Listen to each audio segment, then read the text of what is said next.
I'm up here, someone who Jeremy thought very highly of, Dan Hunter.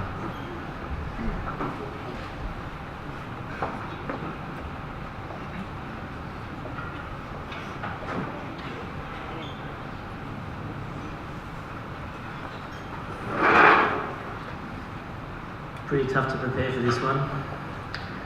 Thanks for coming.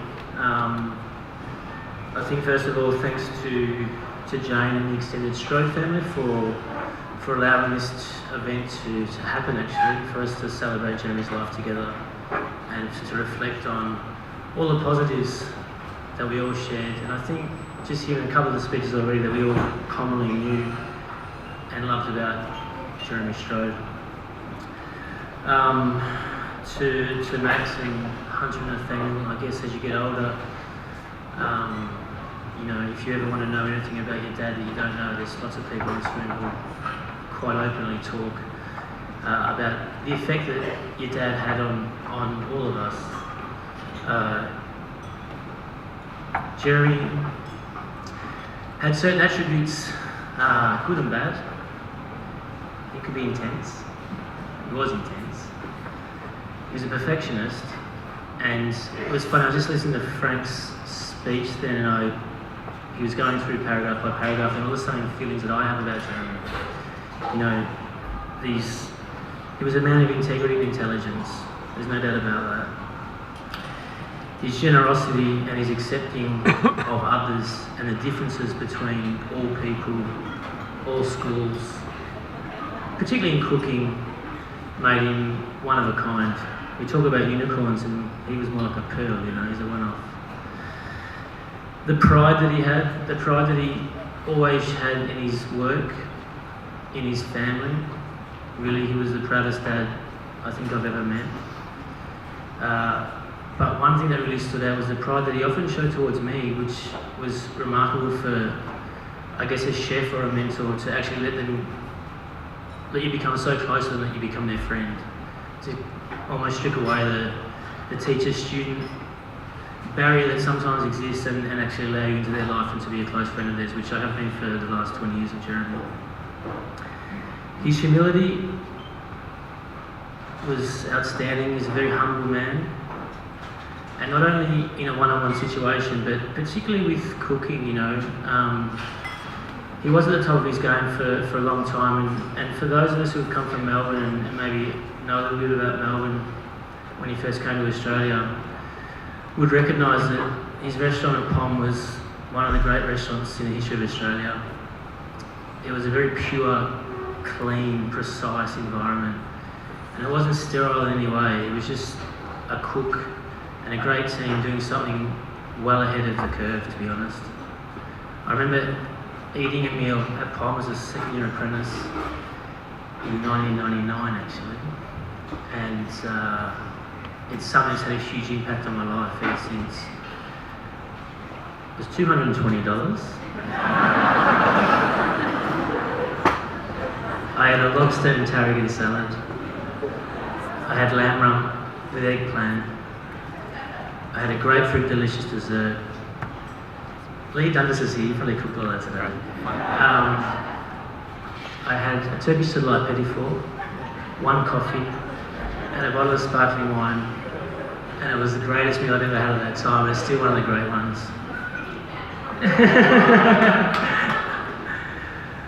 About a year after that, I was working at a restaurant called Langton's, and Jeremy became the head chef there. And I think it was a very difficult time in Jeremy's life at that point. Pom closed. Jeremy separated from his wife Virginia at the time, and you know, restaurants are small, people talk, it's quite public, but he never let that stop the quality of what we did in the kitchen, and he's taught me so many lessons about being a professional at that time. One classic thing was, we talk a lot about seasonality in cooking, and I'm probably one of those people that really talks about it, and Jeremy's probably the fucking fault of that. I remember cutting the fish together one day, and Jeremy got a phone call, and typically Jeremy speaking answered, and I remember him basically yelling back down into the phone and yelling out, "Tarragon!" and then slamming the phone down, and then walking back to me and going, "Fucking hell, tarragon in winter,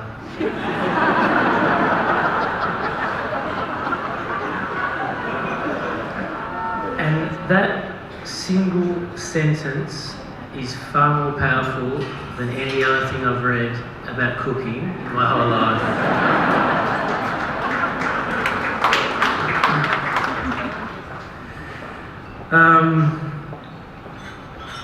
Became a little bit separated from Jeremy for a couple of years after that. I moved to Spain. I worked a year with Simon Denton at Virgin, then went away to Spain. And in that time, Jeremy and Jane moved up to Sydney and started a new life, so to speak.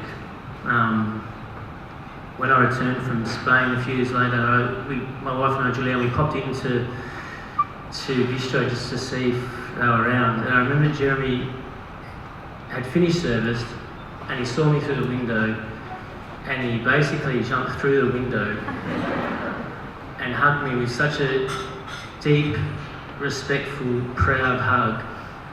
It was really a wonderful moment.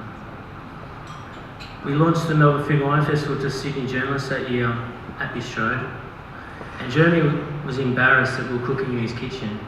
He and Jane used to do the article each Tuesday for Good Food. They'd shoot the recipes on a Monday, I think, and we arrived on a Monday night, and he wanted to make sure he got it clean for us, because Jeremy likes things clean. You know what I can walk? Some water. Thanks.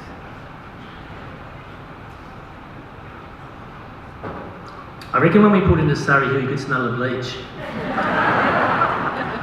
So we arrived at Strode in the evening. A group of us to cook a small little menu for 30 guests the next day, and Jeremy had promised that he wouldn't get in the way, and not that he would have, because obviously we wanted him there, but he promised, look Dano, I'll just stay out of the way and I'll just do dishes. I'll just have it clean for you. And when we got there, he'd worked all day on this photo shoot with Jane, and he dumped about 5 litres of bleach into a bucket, and he'd scrubbed the whole entire bistro, front of house, back of house, every oven, the flat tops, fucking everything. And he goes, is it clean enough for you?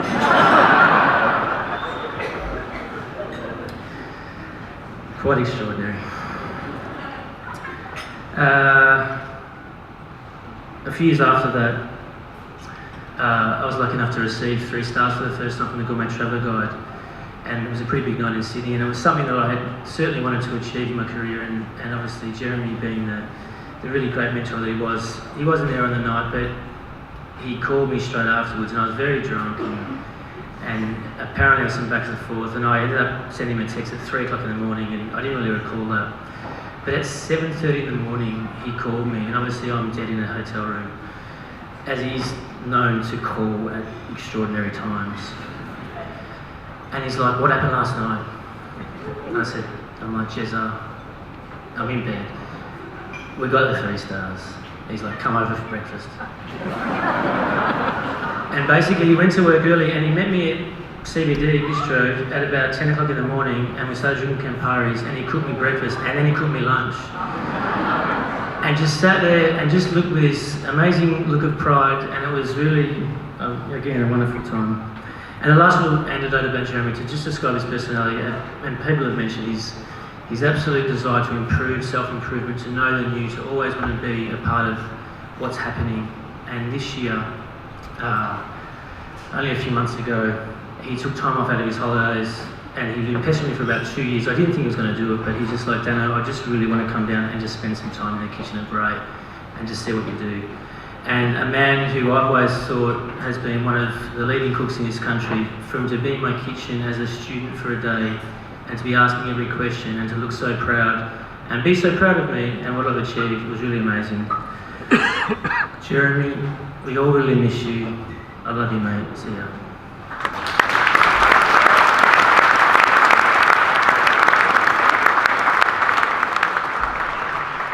Thanks, Dan.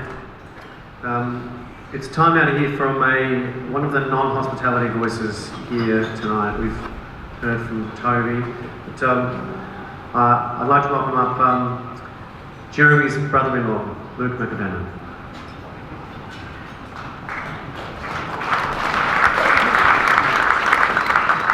Hi there. So yeah, I'm most of you probably. No need to go involved. yes, as Paul said, I'm Jeremy's brother-in-law. I was lucky enough to meet Jez through mutual friends, Sam, Christie and Gardy, probably 10 years ago, before I met Lucinda, who's my now wife. And we became mates. I immediately enjoyed his weird English sense of humour. But then several years later,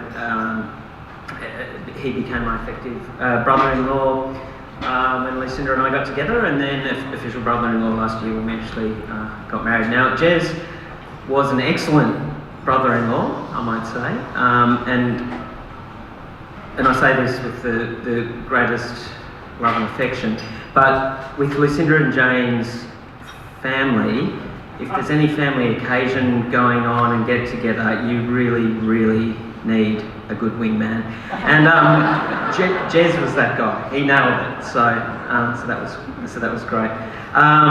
Three of the qualities that I think of, and they've come up, and it's funny, in every speech that everyone said tonight, when I think of about Jez, is generosity, enthusiasm, passion, and humility. That's four. I think I said three, but anyway, that's four. His generosity to younger chefs and his mentoring, his time and knowledge and patience is being spoken of and written about and well documented, and obviously very well appreciated, and we all love that. But it extended to all areas of life and all people, including me. As an amateur and someone from completely outside of the industry, I don't know how, patiently dealt with my questions that were ridiculously boring, stupid and amateur about food, and he dealt with them with kindness. There might have been some eye rolling that I didn't see, but he gave it a go, and you could always tell that he just wanted to extend his knowledge to me, even though I wasn't part of that. So I can only imagine how it would have been for people who actually were in the industry. I fondly remember Jez unsuccessfully trying to teach me to shuck oysters. That was a colourful incident at one family Christmas. And when we went trawling for abalone in the Margaret River, his reaction at my embarrassing haul of only one abalone when everyone else had about 20. Anyway, but actually, to my credit, I did extend him the same patience when he banged on to me about and tried to convince me that Morrissey and the Smiths were actually okay. So, it sort of was a two-way street.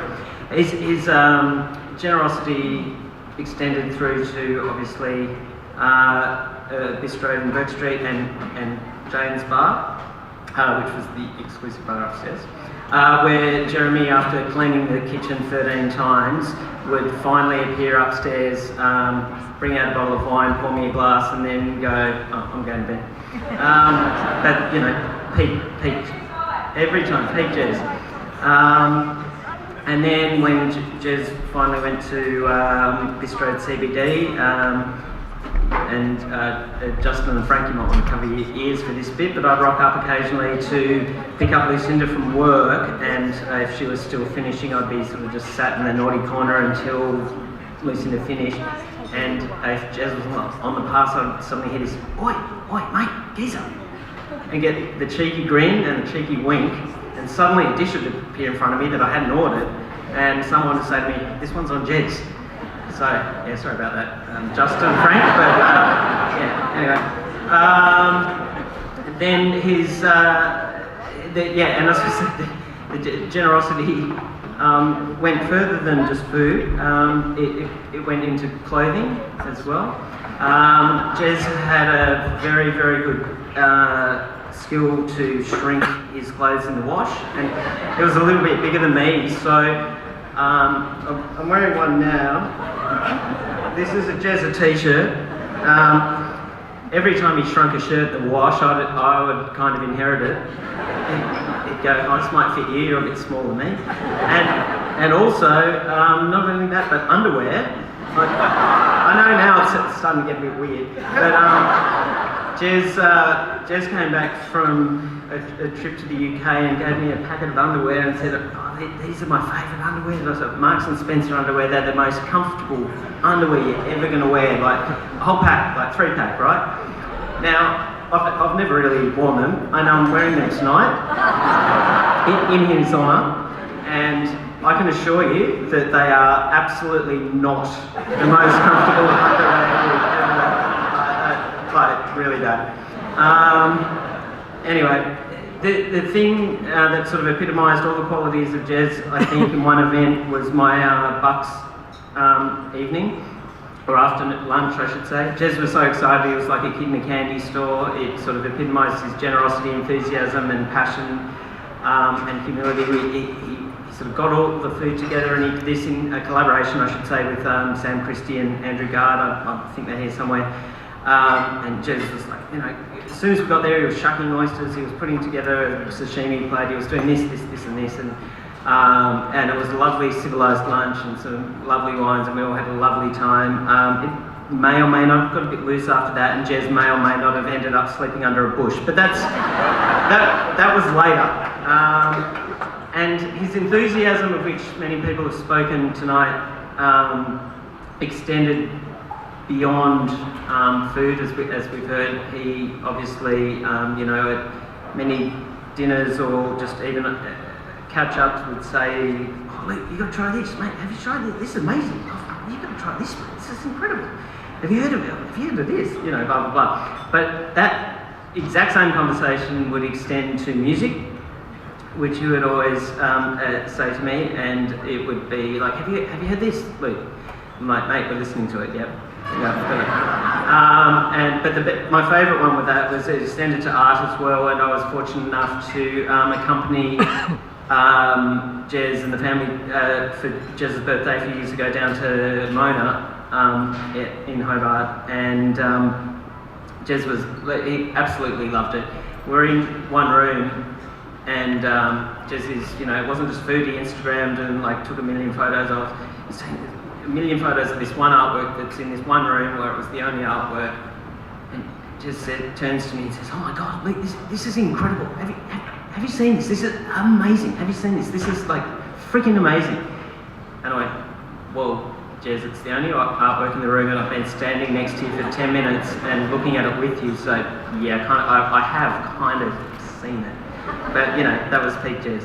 But having said all of that, the main area I think that epitomised his generosity, enthusiasm, passion and humility was his family. Every time I caught up with him, he would bang on consistently about either Max, Hunter or Nathaniel's latest achievement, Jane's latest achievement, or this or that.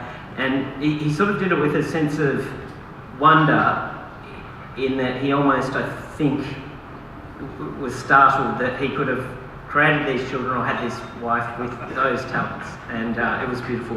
So as much as everyone's been talking about his legacy in the industry, which is obviously incredible, I'd just like to say I think we should also obviously remember the incredible legacy that is his incredible family. So I'd just like to say that.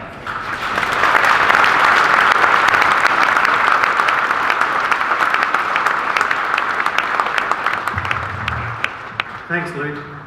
Now I'd like to invite up Darren Robertson. He's the next person who'd like to pay Jezza, aka the Strodester, tribute.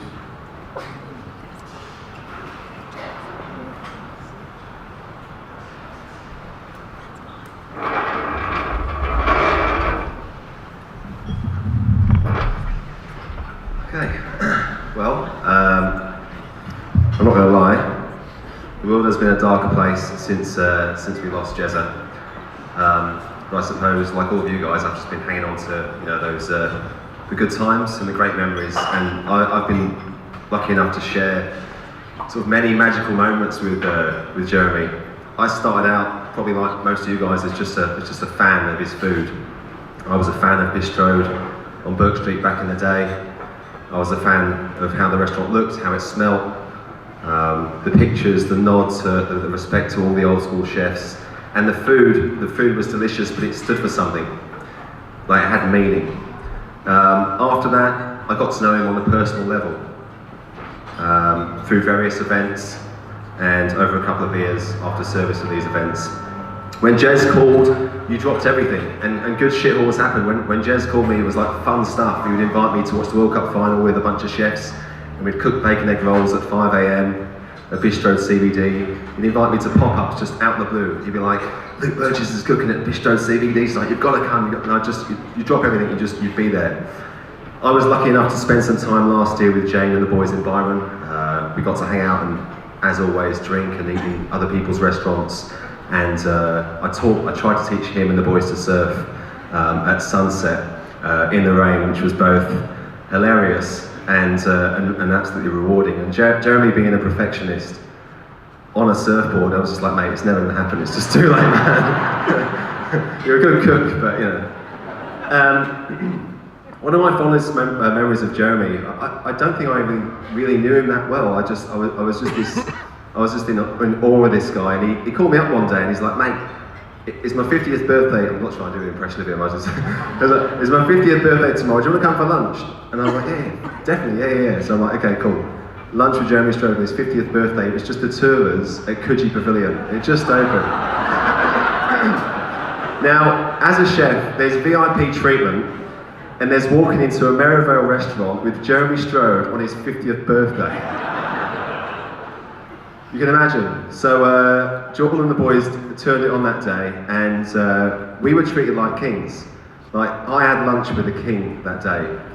At the start of the lunch, I felt like I barely knew the guy, but we ate and we drank and we talked about food and music and football and boxing and about our industry, and most importantly, it was all about the people behind our industry that he was so passionate about. And he had so much respect for everyone. And that respect kind of transcended generations. It was like, you know, the gods of our industry, the absolute legends that paved the way, and the guys that were up and coming. And it was amazing for someone to be so on the ball and just forever passionate. I looked around and everyone loved him, and I loved him. And after that lunch, I knew I had a friend for life and someone that I can always count on. But I don't think he ever really realised. I don't think he ever knew how loved and respected he was in our industry. And I think, you know, if he's looking down today, finally he'll know that, you know, we bloody loved him. And there was an example of that. He put on the Are You OK dinner with Jane and everyone else that was involved in that. And I remember there was this moment before service when everyone's a bit nervous and stuff. And he called me over and he was like, Dazza, have a look who's here. This is everyone. And there was Ben Sherry and Dan Hunter and Morgs, and he's like, look at them, they're all here. And I was like, mate, of course, but you're Jeremy Strode. Like, we love you, of course they're bloody all here. And he never got it. Like, he was always such a, he was a fan as well of our industry, and yeah, he was a legend, and he always will be. And I've been lucky enough in this in my career to meet a lot of my heroes, and they always say to avoid disappointment, never meet your heroes. And I met my hero, and he was Jeremy Strode, and he was a bloody legend and an absolute gentleman. He was the truth, and I'll never forget him.